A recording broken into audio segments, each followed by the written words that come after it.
श्री शिवाय नमस्तुभ्यम। जिस प्रकार एकादशी व्रत में भगवान विष्णु की पूजा की जाती है, उसी प्रकार त्रयोदशी का व्रत यानी प्रदोष व्रत में भगवान शिव की पूजा की जाती है। जब त्रयोदशी का व्रत शुक्रवार के दिन आ जाए तो उस प्रदोष व्रत को शुक्र प्रदोष व्रत कहते हैं। शुक्र प्रदोष व्रत करने से भगवान शिव और माता पार्वती के साथ साथ शुक्रदेव की कृपा और आशीर्वाद प्राप्त होता है। शुक्रदेव दैत्य और दानवों के गुरु भी हैं तथा जीवन में सुख समृद्धि और वैवाहिक सुख को देने वाले हैं। यदि किसी जातक की जन्म कुंडली में शुक्र ग्रह खराब अवस्था का बैठा हो तो उसे शुक्र प्रदोष व्रत का पालन करना चाहिए। इस व्रत को करने से जीवन में वित्तीय तथा वैवाहिक समस्याओं का निवारण करने में मदद मिलती है। शुक्रदेव जी की पूजा में सफ़ेद रंग का विशेष महत्व होता है। उनकी पूजा के लिए सफ़ेद रंग के फूल, फल, मिठाई, वस्त्र आदि का उपयोग किया जाता है। शुक्र प्रदोष व्रत में पंचाक्षरी मंत्र ओम नमः शिवाय तथा शुक्र ग्रह का बीज मंत्र ओम शुक्राय नमः का जाप करना चाहिए। यदि संभव हो सके तो इन मंत्रों से अपनी क्षमता के अनुसार हवन में आहुतियाँ भी डालनी चाहिए। यदि आप शुक्रदेव को संतुष्ट करना चाहते हैं तो आपको उनके इष्ट देव भगवान शिव की पूजा करनी चाहिए। इस प्रकार शुक्र प्रदोष व्रत का पालन करके आप वास्तव में भगवान शिव और माता पार्वती के साथ साथ शुक्रदेव की कृपा और आशीर्वाद प्राप्त कर सकती हैं। इस व्रत का पारण अगले दिन शिवलिंग पर जल चढ़ाने से होता है। आइए श्रवण करते हैं शुक्र प्रदोष व्रत कथा।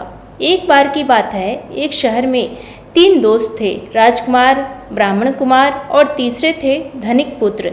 राजकुमार और ब्राह्मण कुमार का विवाह हुआ था और धनिक पुत्र भी विवाहित था, लेकिन उनकी पत्नी का गौना अभी बाकी था।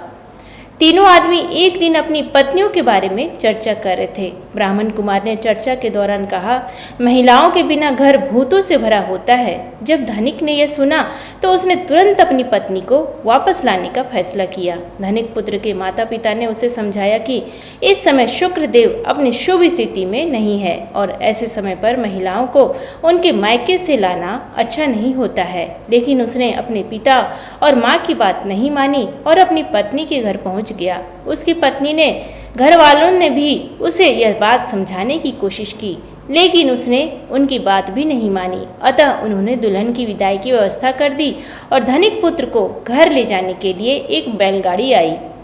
वापस आते समय बैलगाड़ी का पहिया टूट गया, जिससे बैल का पैर टूट गया। इससे दूल्हा और दुल्हन दोनों परेशान थे। हालांकि वे चलते रहे।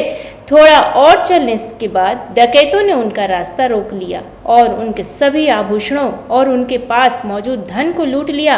अंत में जब वे घर पहुंचे तो वहां धनिक पुत्र को सांप ने काट लिया।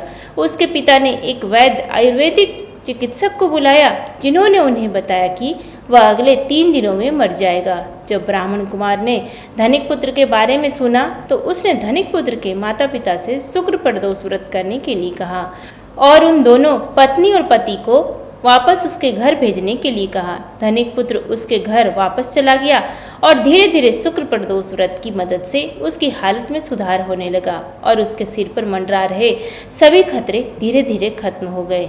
इसलिए जो भी लोग शुक्र प्रदोष व्रत करते हैं और शुक्र प्रदोष व्रत वाली कथा भी सुनते हैं तो उन्हें भगवान शिव का आशीर्वाद एवं सुख समृद्धि की प्राप्ति होती है। प्रेम से बोलिए भगवान भोलेनाथ की जय। धन्यवाद।